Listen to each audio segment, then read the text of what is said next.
Week 1 was all we could have asked for and more. We saw a game decided by 11% health. We saw an Articuno absolutely take over a game. The league was led in damage by a bat, followed closely by a seahorse. Join us as we break down all the Week 1 action and look forward to Week 2 on Pokemon Center right now.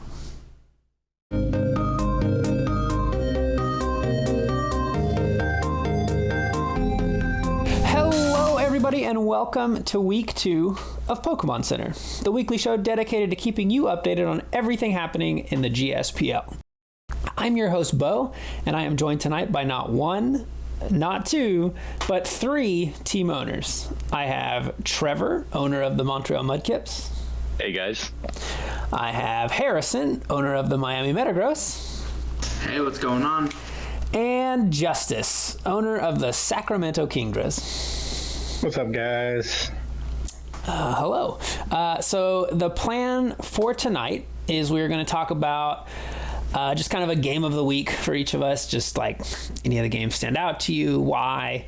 After that, we'll pick out some like a Mon of the week, a Pokemon that stood out to us. And this could be a Mon that you thought just performed well. It could be a Mon that you thought had like a really creative set, whatever you want to. I tried to leave that intentionally open.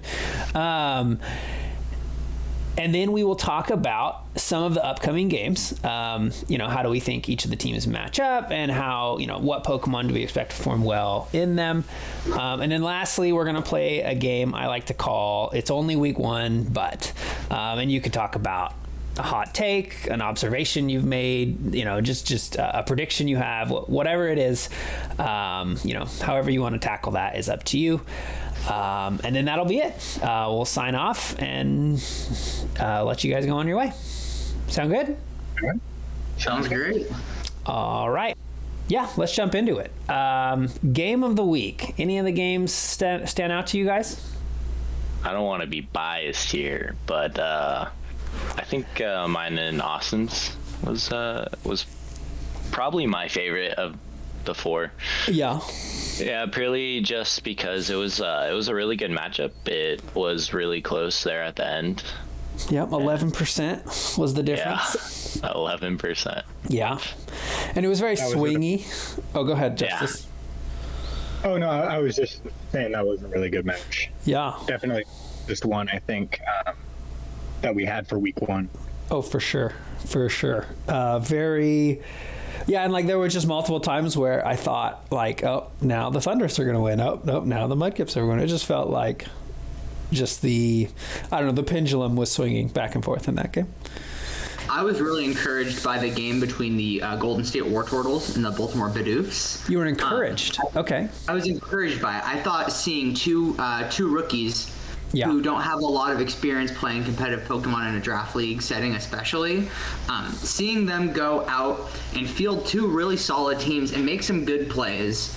It wasn't perfect by any means, but seeing some really good plays come out from both sides, good use of items in different attacks, different spreads, I think showed a real great promise for both of them. And their ability to actually compete in this league and not get overpowered by some of the ex-coaches with more experience. Yeah. I really liked the Chesto Resto Metagross actually in that game. Oh yeah, I love that. That thing was like beefy. Yeah, well, yeah, fair. You are the Metagross. It was nice to see the Metagross put in work, and I love the Chesto Resto set on Metagross. I think it's a very good set. Trevor, you ran Chesto Resto too, didn't you, on your Kingdom? Yeah, I didn't use it though. Yeah, that was good. I think I would agree with the Oklahoma City Thunders and Montreal Mudkips. It was just very, very close, very back and forth, very entertaining. And it's always nice, I think, when both of just another thing, both of the owners were on. So, like, you just kind of get the insight into, like, what they were thinking. And, like, Austin at one point said, like, I had to take 5 minutes to figure out what to do next at this point. And I don't know. It was cool. Yeah. Mm-hmm. Yeah. All right. Go ahead, Trevor. Yeah. I was just gonna say, my favorite part of that whole battle, because we were on comms. Whenever I pulled out the Kingdra and Dragon Dance, and he just goes, "Oh, this isn't good." Yeah, no, that was funny. Yeah, he said that. I did not expect that. Not something I was expecting. Yeah, I guess I don't know why. Like I was like, I mean, liquidation hits hard in the rain. I mean, almost as hard as surf, and I mean, he has dragon dance. Like I don't know. It makes. I mean, I don't know. Yeah. Go ahead. I think Kingdra has better special coverage, but it's definitely good to, catch your opponent off guard with a Dragon Dance Kingdra. That'll definitely hit really hard. Yeah, exactly. Yeah. Fair. You mentioned like, I feel like actually, Trevor, well, I guess I don't want to spoil anything for your game against Justice, but you've had like a really good sense of when to click the setup move. You know when the guy is going to switch both times that you've actually clicked the setup move. I have. I was debating. That was actually a pretty long pause right there between both of us, I think.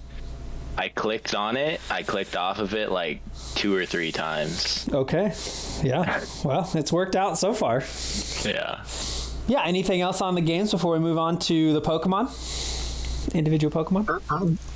I would say, not that I thought this was game of the week, but it was definitely one-sided. Well, the game was most one-sided against me for my first match. I think looking back on it, it's fun to watch. Yeah.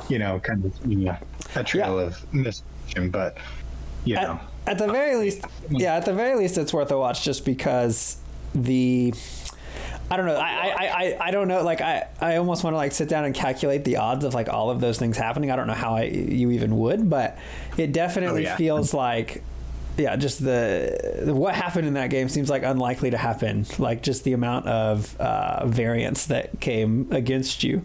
But yeah. Right. Which I think brings us pretty cleanly to Mon of the Week. I know I have mine, but I'd be interested to hear some of your guys' first. Because I ran some numbers for mine. Oh, okay.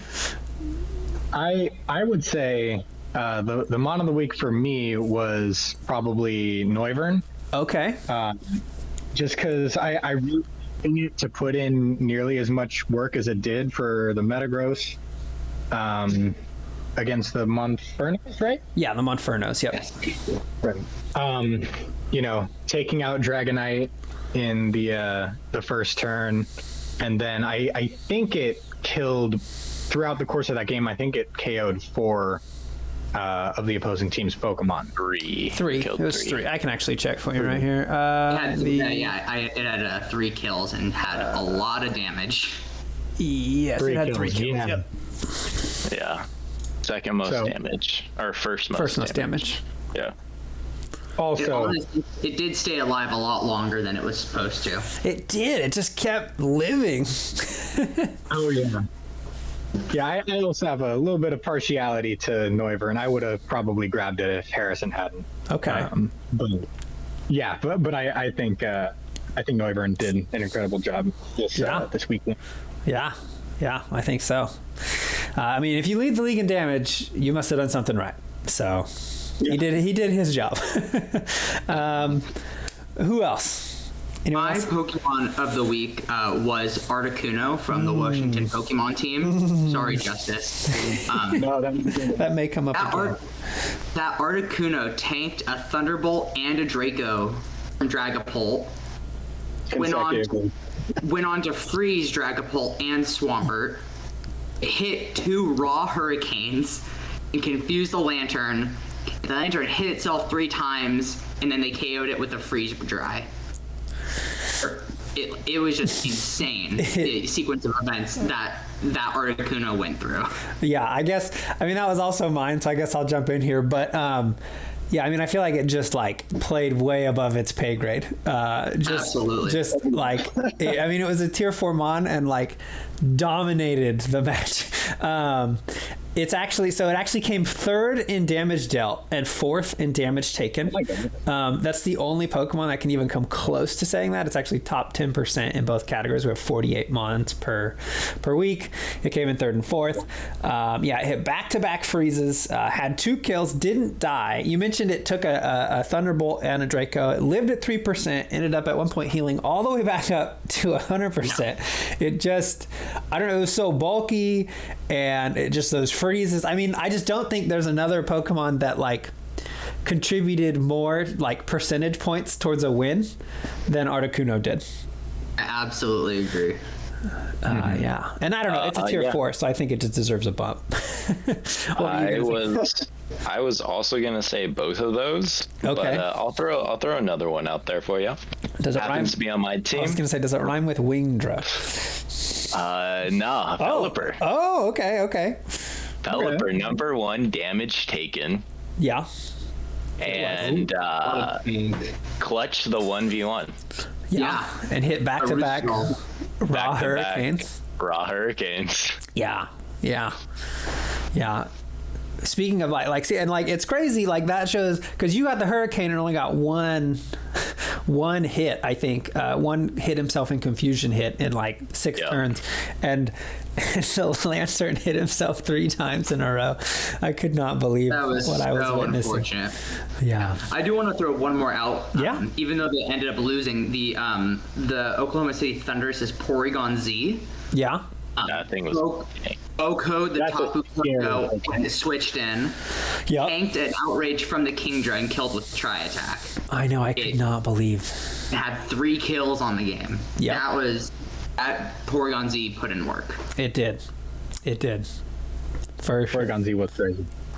Yeah, that thing was beefy. Yeah, it was. And did damage. It was on notice now for the rest of the league that the Porygon Z shouldn't be left on. No, I mean, yeah. What's his special? Is it 135? It's very high, right? I actually don't know what it is. I think it's 135. 135. Yeah, that's very high. I mean, he hits and Tri-Attack. I mean, adaptability Tri-Attack, not much resists it. Yeah, it's hard to switch into a Porygon Z. Yeah. All right. Well, those are some Mons that stood out to us. Anything else before we talk about some of the individual games coming up? I don't think so. Right. I'm looking forward to seeing Justice be able to play a full game where he doesn't get just totally hacked out. Yeah. Yeah, that's fair. Actually can watch it right now. You can watch it right now on YouTube. On this very YouTube channel? On this very YouTube channel. No way. Go check it out. There's almost a dozen of us who watch them, so big games. I'm gonna have my wife start watching as well, just so we can up the views. Up the views. Yeah, we hit double digits in subscribers. I was like, okay, sweet, we're up to 10. But anyways, we're on a roll. We're on a roll. Yeah. I'm gonna have to see if my wife will, be willing to drop her distaste for Pokemon to watch this channel for me. Yeah. Just have it running in the background. Yeah. I mean, come on. Yeah. All right, so we've got 4 games. 2 of them you guys are in, so I don't know how to really talk about those. But anyways, we have, I guess I'll say your guys first. We have the Mudkips versus the Kingdras, and then we have the Metagross versus what is Hunter's team name, Harrison? The Bidoofs, yes. But then we also have the Monfernos versus the War Turtles and the Thundurus versus the Pokemon team. And none of those owners are on here, so I feel like we can get some unbiased, clean, commentary. Harrison, before the video started, you mentioned you have some stuff to say about the Thundurus versus the Pokemon team.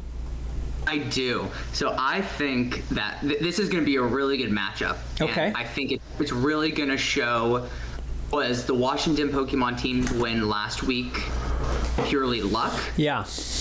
Or do they have the skill to back up knocking off a team who I feel is a powerhouse in both the Kingdras and the Thundurus? Yeah. So I think if they can pull out a win against the Thunderous this week, they've got a really great shot at snagging a playoff spot. Yeah. After having knocked off two of probably the highest contending teams. Yeah. So I think this will be a real big make or break week for the Washington Pokemon team. Even though we're only in week 2, I think the matchup that this week he has with the Thunderous is one that's going to be very interesting to watch. Yeah. And I mean, you don't. If I'm the Thunderous, I don't want to start 0-2. So I think there's some extra incentive to get this win. The Thunderous need to win this game, otherwise their playoff hopes look really bad. Yeah. Any like Pokemon or anything that stand out to you? Yeah, actually, let me pull up their team. Okay, I have it on the screen. I don't know if you can see, but yeah, you can also pull it up, of course. But gotcha. Yeah. So I'm really curious to see how Zeke is going to be able to adjust his Garchomp set. Okay. Last week, because he's got to bring Garchomp. Garchomp is an absolute tank. It deals with the Ninetales, it deals with the Regieleki, it can deal with the Moltres if it wants to run a rock-type coverage move. Sure. It can deal with the Heliolisk. So Garchomp is definitely going to be coming to that game. But last week, running the Garchomp with the Sand Veil to avoid the Ice Beam from the Tyranitar from the Kingdras was an awesome way to play your opponent's strength and take advantage of it. Yeah. So I think it'll be interesting to see what kind of set and how he'll be able to tailor his Garchomp this week to really handle a lot of the problems that the Thunderous can throw at him. Yeah. No, that's fair. I think Blissey, actually, speaking of Pokemon teams, I think Blissey looks really good. There's almost all special attackers from the Thunderous side. So I think Blissey could have a really good game, which... I don't know. Garchomp I think is good too. The Thunderous have a lot of. I mean, their ground or they're like he has a reasonable amount of ground resistances, and that like a lot of his hitters are electric in both the Reggie and the Heliolisk, and then obviously his Sunsetter if he brings Sun. Ninetales weak to ground, so I think definitely bringing the Garchomp makes sense. I think Azelf actually does pretty well too. It gives you a ground immunity for Lando. And I almost I'm sure Lando's coming. And its move pool is like so big that I'm assuming it has like tools to attack. You know, like it probably has. I actually don't. Well, let me find out. Does it have Ice Beam? Like if you want to, I mean, because he can probably outspeed. And he does not have. Oh, he has Ice Punch, so he has that option. He could run a physical. Yeah, he could run a physical. I mean, he has great attacking stats either way. So, I don't know. Go ahead. I think the Volcanion also looks really good as well. I think having that come in as a neutral, to fire. To counter a lot of the sun issues. Yeah, I mean it resists fire 4 times. You said neutral to fire, or do you mean? I'm sorry, resists fire, yeah. So it's got that ×4 resistance, and that can also handle the Heliolisk. It can spit out fire attack against the Whimsicott. It can spit out a water attack against the Donphan. I mean, sun boosted Fire Blast from that thing are going to hit like everything on this team hard. So I think it'll be another real cool way of seeing if the Washington Pokemon team can take advantage of the weather that the opposing team sets and take advantage of it for themselves and turn it around. Yeah. And then I mean, I guess, I completely agree. I've been thinking a lot about the Volcanion on this team. The only thing that concerns me is I'm pretty sure, I know it gets outsped and O-code by both the electric types. So if they're able to fire off a Fire Blast in the sun on one of the electric types switching in, that will be the best case scenario for them. For sure. Yeah, I think you could try to break. I don't know all on his team that learns like U-turn / Volt Switch, but being able to like get it in safely, like if you can, like something's gonna get hurt real bad. Like even like a Moltres doesn't want to take X on it. It's gonna hurt. Yeah. And then I guess from the Thunderous side, I see, like if I'm the Thunderous, I see 1 electric immunity and 2 resists, or 1 resists, 2 resists. So I'm probably considering bringing Reggie or the Heliolisk. And yeah, I mean, I think the sun is reasonable here. Because I mean, he does have a lot of water types, the Pokemon team. So I could see like the logic being, I want to weaken, a lot of his stab moves. Yeah, I don't know. We'll see how it goes. What about the other game? The Monfernos versus the War Turtles. I think personally the War Turtles really impressed me with the last match, much like Harrison mentioned earlier. I thought the coach, my little brother, played a little biased. Well. Yeah, he did. I thought he played well too. Oh, no, it's okay. He's a punk right now, so I have no bias towards my little brother. But no, I'm just kidding. And I think both teams are actually pretty solid. The interesting thing I found out when I was making a team to basically just to get all the Pokemon on each team down was that the Monfernos actually have a lot of Pokemon that are not available in Sword and Shield at the moment. Their first two picks being Infernape and Feraligatr, not available in the game. Same thing with Houndoom. Okay. And there might be some others, but I just think it would be really interesting because in Generation 8, there's no... nobody's got any practice against those Pokemon. So I think, suppose, if they're done properly, and who knows, maybe they match up well against, some of these Gen 8 Pokemon that are on other teams that, that you wouldn't otherwise think of. So yeah, I think this is going to be an interesting match. Yeah, no, that's fair. I actually really like a couple of Pokemon from the Monferno side in this matchup. One of them being Thundurus. I think he kind of breaks the War Turtles' walls really, really well. Togekiss and Vaporeon being two very bulky Pokemon. Thundurus does not have a problem with either of them. And even I think a Nasty Plot or a Taunt set with Dark Pulse beats Mew relatively handily. If it's a defensive Mew. If it's not a defensive Mew, I think even just Thunderbolt takes care of it fine. But I don't know. I also it's so much it's also the fastest thing, by a lot. That it's faster than anything on the War Turtles. So much so that he can actually run 88 defensive EVs. Sorry, I misspoke. Which is quite a bit.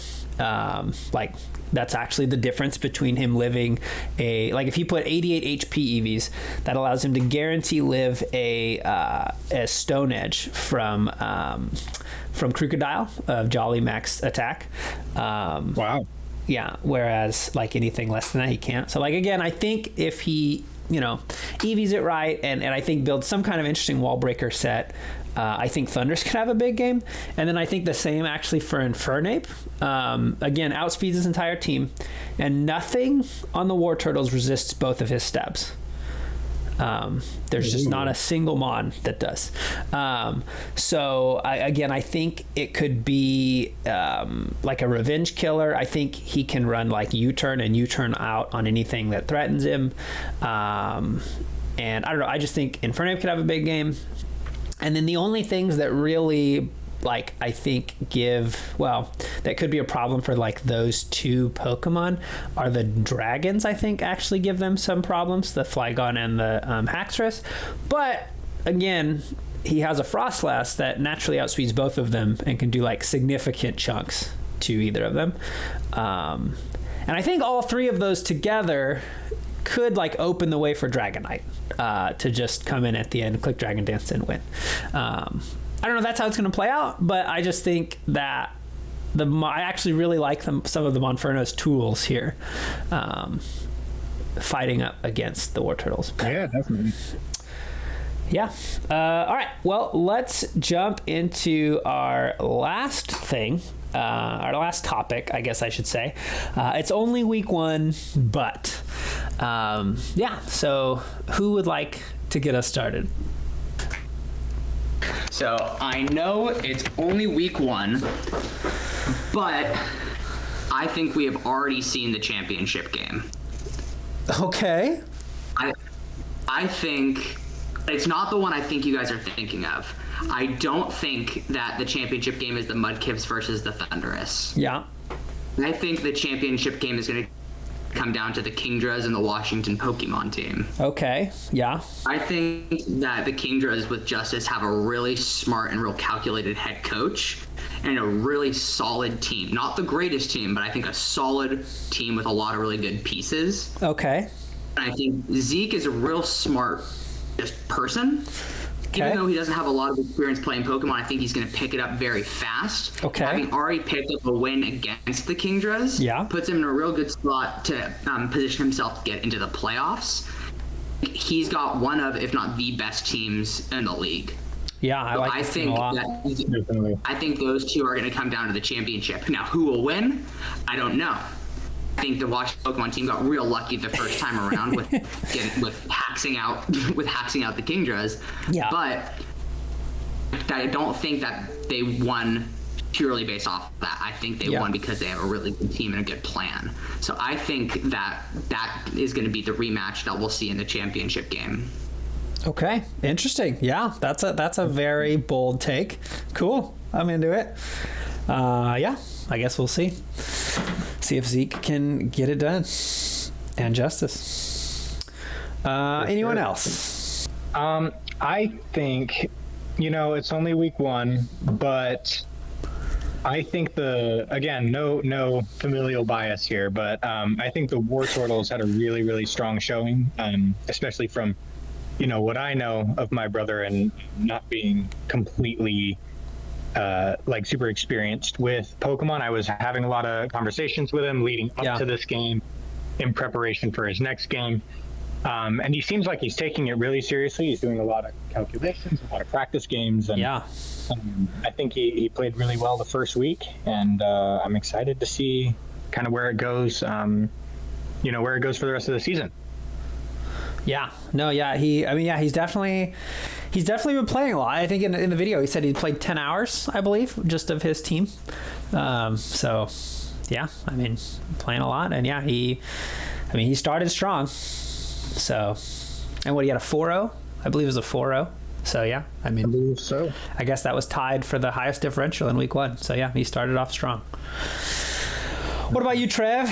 Do you have anything? Well, yeah, let's it's only week 1, but I could see, this might be a little controversial, but I could see Noivern being the MVP. Noivern being the MVP. Okay. Yeah.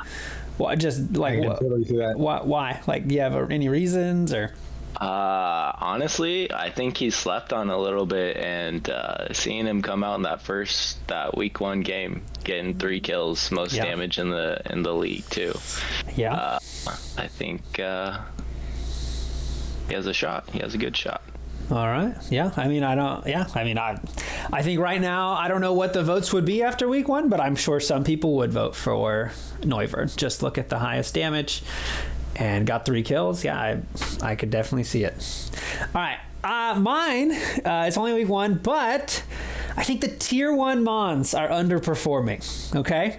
From the eye test, I don't think, just from watching the games, it didn't feel like any of the tier 1 Mons were like the dominant force in any game.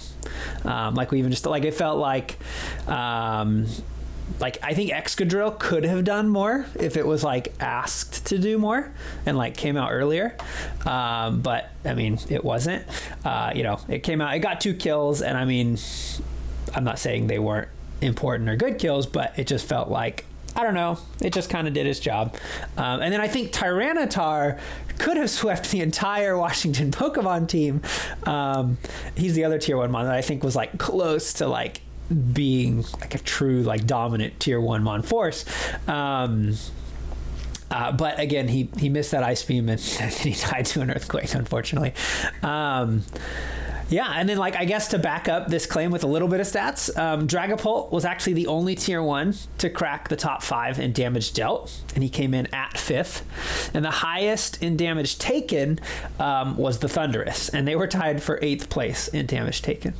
I don't know. I mean, I think part of it is just sample size, right? It's been 1 week. But I think another part of it is I think people spend the most time prepping to come up with ways to deal with tier 1s. I think that's the thing that keeps opposing owners up awake at night the longest is, figuring out how to beat that Tyranitar or that, I don't know, Excadrill or whatever it is. So, yep. Yeah. I know I definitely prepped for the tier 1s for the most part. Yeah, I mean, match, I was definitely prepping for Blissey and Garchomp more than anything. Yeah. So. No, I mean, I think that's natural, right? You're gonna. I mean, that's they're the best, so they're the scariest. At least they should, in theory, be the best. But yeah. All right. Well, we got through all our topics. Does anything have anything they want to say, or does anyone have anything they want to say before we close out? I'll say good luck to everybody else throughout the rest of the season, throughout this week. But not Zeke luck. No. Nobody deserves that. I mean, you know what? If I can see another game, even if it's me getting hacked again, if I see something that is worse than Kindred versus Pokemon team hacks, I will consider that actually already a very, very successful season. Yeah, it was a fun game to watch at the very least. So yeah. All right. Well, thanks guys for being on, and thanks everyone for listening, and we will see you next time.